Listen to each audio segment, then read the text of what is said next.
We bring you the details of a case which sounds a lot like a movie, but it's how Baltimore police fought crime. It's in this desperate call to 911. County 911. Hello, I need help. A frightened 16-year-old from Baltimore City You need help? tells a Howard County 911 operator he's hurt and he needs help. What's going on? Michael Johnson's call to 911 didn't seem out of the ordinary until he began to explain who hurt him. The police is beating me up. I'm always from the city, and they dropped me off all the way out here, but I don't know where I'm at. So the city police dropped you off out here after they beat you up? Yes. Johnson was here in West Baltimore, standing outside his cousin's house. It was around 6:30 at night when he first noticed the unmarked van with the 3 plainclothes officers in it. They had stopped to tell Johnson and his friends to move it along. Johnson says he and his friends came to a nearby park and stayed here for a while. When they returned to North Gilmore, the officer stopped a second time. He said, "Come in." I hesitated, and he grabbed me like this and threw me in the van. Basically said they'd be looking for information about guns. Attorney A. Dwight Pettit says when Johnson didn't give the 3 officers what they wanted, Johnson was driven miles from his home in the city and then dropped off at a park in Howard County. There's no probable cause. They put him in a van, they threatened him. A 16-year-old dumped in the middle of nowhere, left to find his own way home. It's not until Johnson found a nearby business he could even call for help. I'm at a gas station, but I don't know where I'm at. They took my shoes and my socks. They took your shoes and your socks. And threw my phone battery away. And threw your phone battery away. Yes. As you might imagine, Johnson's family members were angry over what the officers had done. Why didn't they arrest him and take him to the district? The officers had been tapped to patrol high crime areas in the city, an area of the city where the Department of Justice would later find officers routinely made unlawful stops and used excessive force. But this was 2009. So they just had no adherence to constitutional rights whatsoever, most of them. Pettit says there were illegal stops and arrests being made by officers, as well as unlawful and humiliating searches. Unconstitutional policing that Pettit says ran rampant. I mean, my phones were blowing up off the hook. We couldn't even take the cases that we were getting in terms of calls and complaints about the Baltimore City Police Department.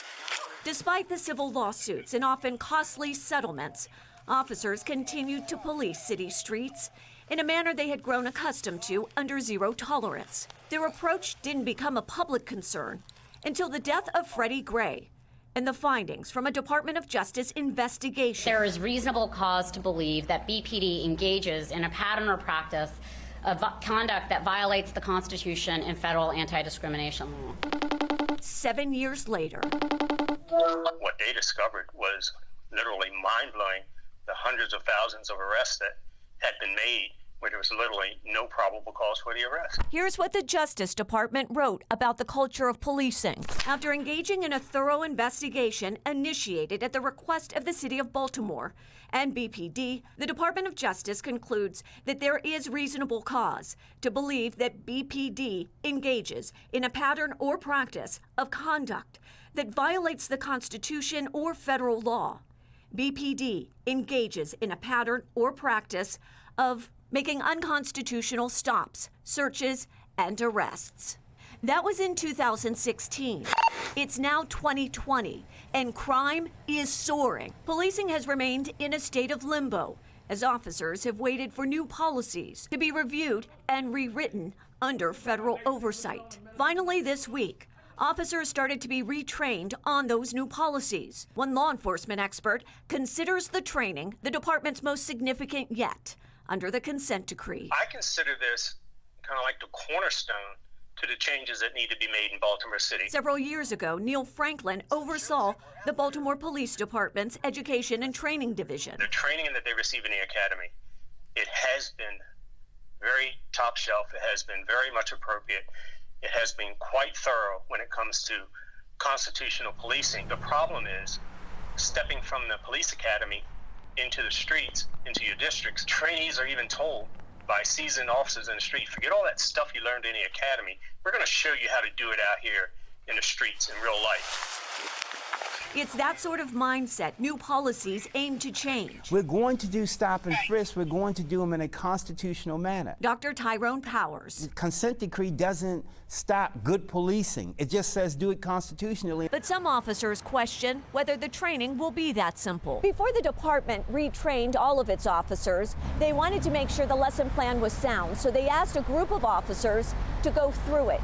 The officers were asked to make recommendations, and investigative stops was one of them. This officer questions how the department's new training program can be in direct opposition to existing Supreme Court decisions. In the department's response, the officer is told the BPD can and should establish higher standards. This training does instruct officers to conduct stops, searches, and arrests in a manner that exceeds minimum constitutional requirements. Only thing the DOJ is saying is train your people to do it the right way and then go do it. Hey, Sarge, this is his car. If that can happen in the area of stops, searches, and arrests, it's believed the relationship between police and city residents will improve and crime will drop. This has a lot to do with police-community relations, which then translates into solving violent crime. Over the years, city residents slowly stopped sharing information with police because of the unconstitutional stops and searches, as well as arrests. They have the information that we need to find out who's committing the acts of violent crime. But when you lose trust in your police department, you're not going to offer that information. Michael Johnson wasn't the only teen officers snatched up. At least one other teen stepped forward. The teens' cases resulted in criminal charges. Of the 3 officers involved, 1 was acquitted. The other 2 were found guilty of misconduct. Now, if there's a story you'd like us to investigate, we want to hear about it. You can contact us at 410-662-1456, or you can send us an email to crimeandjustice@foxbaltimore.com.